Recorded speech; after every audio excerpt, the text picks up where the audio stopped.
Bonjour.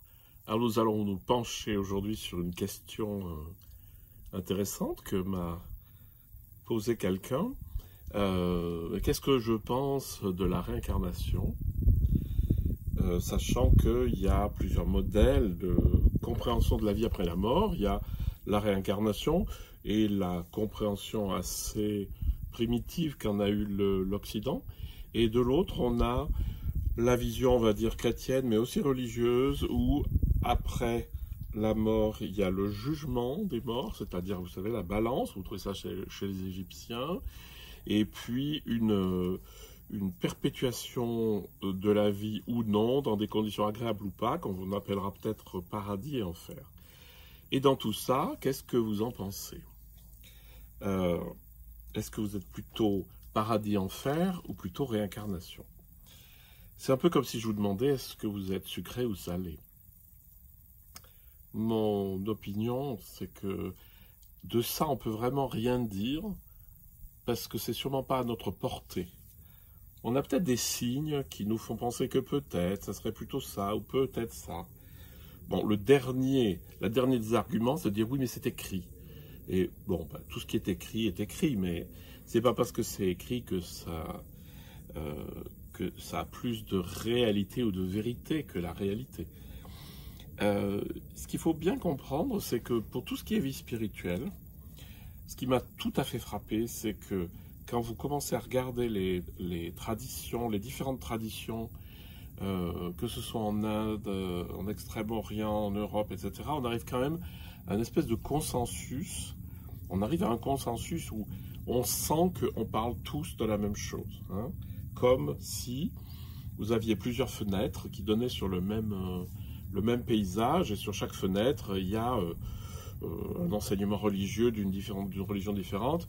Toutes ces religions et toutes ces mystiques et tout ça montrent le même paysage. Il faut juste pas s'arrêter aux mots. Et une fois qu'on a compris ça, on se rend compte que quand même tout le monde a bien dit la même chose.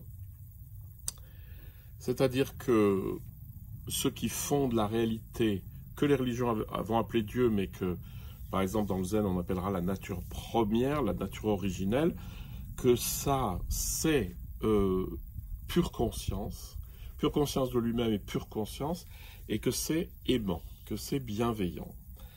Et que en nous, ce qu'il faut faire pour que cette conscience aimante, qui est la source de la réalité, vive, c'est nous dépouiller de tout ce qui nous resserre. Voilà. Alors ça, vous trouvez ça partout, partout, partout, partout. Ce qui me rassure, parce que s'il fallait appartenir à une religion quelconque, pour être sûr d'être sauvé, et de croire ceci et cela, ça serait sûrement pas l'image de la réalité, de ce qu'il y a sous la réalité qu'on appelle Dieu, qui est profondément aimante. Donc tous les chemins vont nous mener vers le bien, comme dira Paul, hein, il va dire tout concourt au bien de ceux qui aiment Dieu, c'est-à-dire ceux qui veulent vraiment, qui cherchent vraiment, vont vers leur bien, n'importe où qu'ils soient dans n'importe quelle époque et dans n'importe quel pays. Donc là, on arrive à un consensus extrêmement large sur tout ce qu'est la vie spirituelle maintenant pour rentrer en contact avec le fond. Mais par contre, c'est très intéressant, c'est que ça diverge complètement après la mort. Tout ce qui est avant la mort est très clair, hein. Je vous ai peut-être déjà dit, j'ai traduit Mathilde de Magdebourg, qui est sortie hier d'ailleurs. Elle parle de ça, et dans des termes extrêmement proches du Bardo Thodol, du livre des morts tibétains. Donc elle décrit le processus de mort et de prise de conscience, etc., d'une manière extrêmement proche. Par contre, derrière, vous avez deux interprétations. Il y a l'interprétation, de toute façon, nos actes nous suivent, hein, comme on dit partout, c'est-à-dire que l'amour qu'on a eu ou qu'on n'a pas eu dans nos actes, finalement, péjore ou majore ce qui reste de nous, qui est sans doute notre conscience individuelle.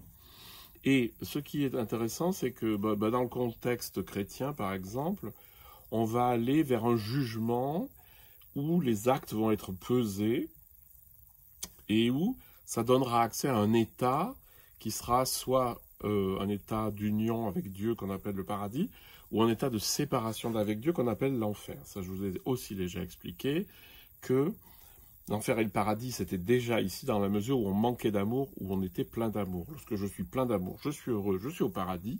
Lorsque je fais des choses sans amour, c'est à moi-même déjà que je fais du mal. Bien. Autre option, après la mort, de nouveau jugement. Et selon nos actes, assez mécaniquement, on va être réincarné en grenouille, en Dieu, en ce que vous voulez. Bon. Et ce qui me frappe dans tout ça, c'est que il n'y a pas de consensus universel. Il faut bien vous dire que à toutes les époques et dans tous les pays, on a beaucoup creusé la spiritualité et il y a beaucoup de gens qui ont compris de quoi il s'agissait. Mais dès qu'il s'agit de ce qu'il y a après la mort, on est dans la croyance. Parce qu'on n'en a vraiment aucune preuve. Même si on dit oui, mais enfin quand même, par exemple, il y a les morts qui reviennent, il y a des fantômes, tout ça, c'est pas forcément des arguments. Pour moi, la chose très claire, c'est que ce qui se passe après la mort nous est autant inaccessible que le théorème de Pythagore à un chat. Ça veut dire quoi? Ça veut dire que ce qui est le plus important, c'est ma vie maintenant, c'est ma vie spirituelle maintenant, et que c'est là que je vais trouver l'éternité. Après, s'il y a quelque chose qui se perpétue, parce qu'il y a aussi l'option, il ne se passe plus rien, c'est fini, s'il y a quelque chose de l'autre côté, eh ben, ça se donnera. Mais dans tous les cas de figure, si en cette vie, j'ai été plus conscient et plus aimant, je pense que ça se passera mieux après.